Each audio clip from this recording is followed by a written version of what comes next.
حضرات گرامی، تقریریں بھی ہوتی ہیں، بیانات ہوتے رہتے ہیں،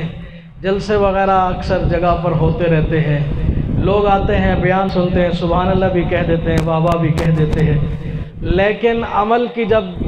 جب ہم عملی میدان کو دیکھتے ہیں تو وہ خالی نظر آتا ہے۔ تو جس طرح خطیب آپ سے ذوق اور شوق سے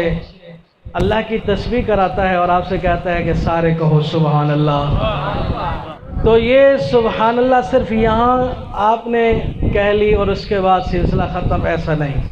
اللہ کی تسبیح صبح شام کرنی چاہیے اور اللہ کا ذکر ہر وقت کرنا چاہیے۔ زبان کسی وقت بھی اللہ کے ذکر سے خالی نہیں ہونی چاہیے۔ انسان کو کوشش کرنی چاہیے کہ ہر وقت اللہ کا ذکر کرے اور جو سنے اس کو اپنانے کی، اس پر عمل کرنے کی کوشش کرے، ورنہ ایسے تو زندگیاں ساری کھپ رہی ہیں۔ لوگ بالکل ہی جو ہے عملی اعتبار سے دین کے میدان میں بہت خالی نظر آتے ہیں، اور ہمارے جو گھر ہیں وہ تو بالکل ہی جو ہے وہ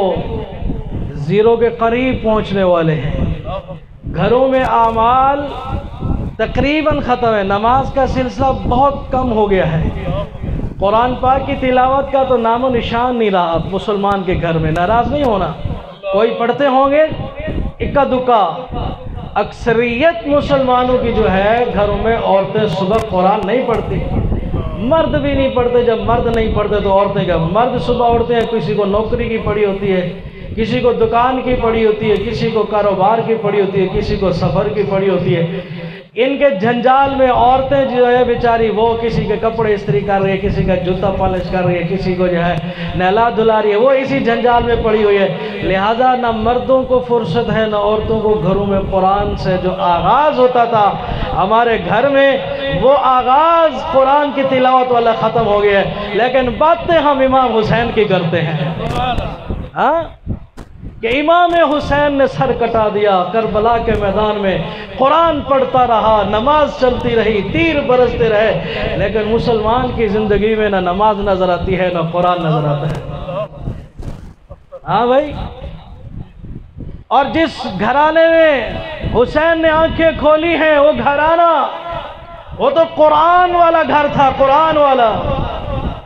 میری اور آپ کی اماں سیدہ زہرا بطول وہ بھی مرشد علی کے گھر کے کام کرتی تھی، نبی کی بیٹی ہونے کے باوجود۔ سرتاج سید الانبیاء، سرور کونین، ساقی کوثر، شافع محشر، شفیع المذنبین، رحمت للعالمین، کائنات کے سردار کی لخت جگر ہے، پیر علی کے گھر کے کام کر رہی ہے، پانی کا مشکیزہ اٹھا کے لاتی ہے۔ اور مسلمان آج تیرے میرے گھر میں بیٹی بہو کو کام کہہ دو تو کہتے ابھی تو اس کی شادی کو سال بھی نہیں ہوا، کام کرا رہے، نوکرانی رکھ لیا ہے۔ اور نبی کی بیٹی آج علی کے گھر میں گئی ہے، کل کام کرنے لگ گئی ہے۔ نبی کی بیٹی نے تو نہیں کہا علی ابھی تو مجھے بیاہ کے لائے ہیں، کام پہ بھی لگا دیا، نہیں نہیں، مصطفیٰ کریم نے تربیت ہی ایسی کر کے بھیجی تھی۔ علی کے گھر جا رہی ہے میری لخت جگر نور نظر، میری دختر خیال کرنا میرے علی کے سامنے کبھی کوئی فرمائش نہ رکھنا۔ آج مسلمان تیری میری بیٹی کی، ہماری بہو بہن کی فرمائشیں ختم نہیں ہوتی۔ نبی صحیح نے فرمایا فاطمہ میرا علی اتنا مالدار نہیں ہے، میرے علی کے سامنے کوئی فرمائش نہیں، میرے علی کے سامنے کوئی فرمائش نہ کرنا، علی پوری نہیں کر سکے گا۔ تیرے دل میں علی کے بارے میں کوئی ملال آ جائے گا، فاطمہ علی کے سامنے زندگی میں کبھی فرمائش نہیں کرنی، اور علی جو بھی کام گھر کا بتائے خوشی سے کر لینا۔ یہ ہے میرے تیرے دین کی تعلیم، یہ ہے میرے تیرے نبی کی تربیت۔ آج ہم اپنی بیٹی کی حیثیت تربیت کرتے ہیں، ہم کہتے ہیں باپ کے گھر میں موجہ کر لے، ماں باپ کے گھر میں کھا پی لے، ماں باپ کے گھر میں عیش کر، ماں باپ کے گھر میں مہندی لگا کے رکھ، تیرے ہاتھوں سے کبھی مہندی نہ اترے، جب پرائے گھر میں جاتی ہے تو وہی مہندی لگا کے پہنچی ہوتی ہے، اب یہاں بھی مہندی نہ اترے پھر ساس بھی مخالف ہو جاتی ہے، سسر بھی مخالف ہو جاتے ہیں، پھر کہتے ہیں ساس جو ہے وہ دشمن بن گئی، ویری بن گئی ہے۔ ارے بھائی تو نے تربیت جو کر کے بھیج دی ہے تو پھر دشمن ہی تیار ہوں گے۔ اور نبی پاک صلی اللہ علیہ وسلم کی لخت جگر دور دراز جہاں دوسری عورتیں جاتی ہیں پانی بھرنے کے لیے، نبی کی لاڈلی جسے پیغمبر نے فرمایا یہ جنت کی عورتوں کی سردار ہے، سیدۃ نساء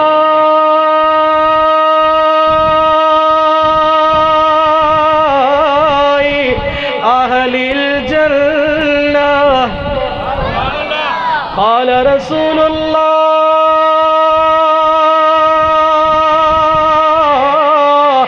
صلی اللہ علیہ وسلم، فاطمہ سیدۃ نساء اہل الجنہ،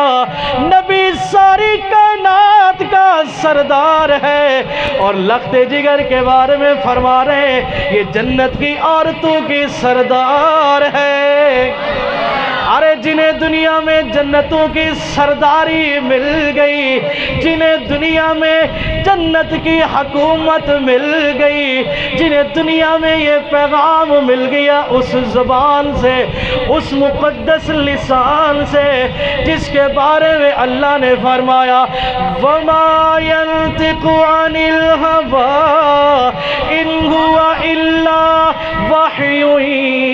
يُوحَىٰ۔ میرا محبوب آپ نہیں بولتا، اپنی خواہش سے نہیں بولتا، اپنی مرضی سے نہیں بولتا،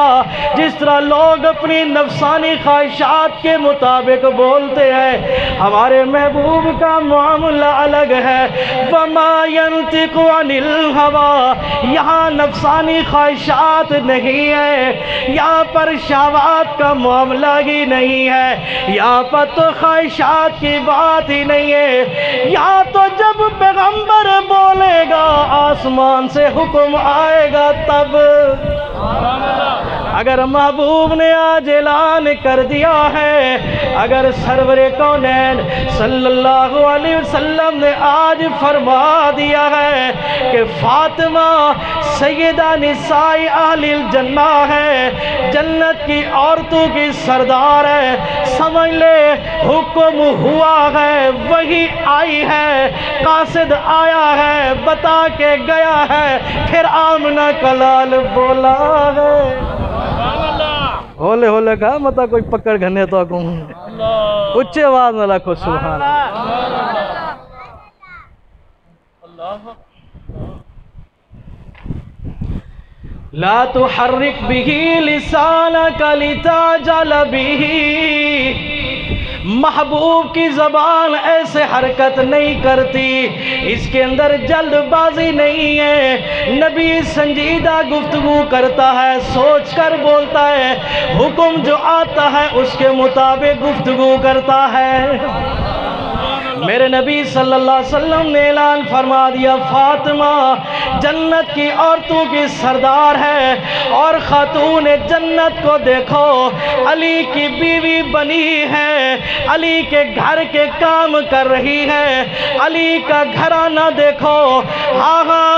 اور صحابہ بڑے بڑے مالدار ہیں، حضرت صدیق اکبر کاروبار کرتے ہیں، حضرت عمر مالدار ہیں، حضرت عثمان غنی تو بڑے ہی تاجر ہیں، لیکن چوتھا یار علی کاروباری بھی نہیں ہے، بزنس مین بھی نہیں ہے، آپ کی کوئی تجارت لمبی چوڑی نہیں ہے، سیدھا سادہ کام ہے۔ سامعین محترم، علی المرتضی شیر خدا،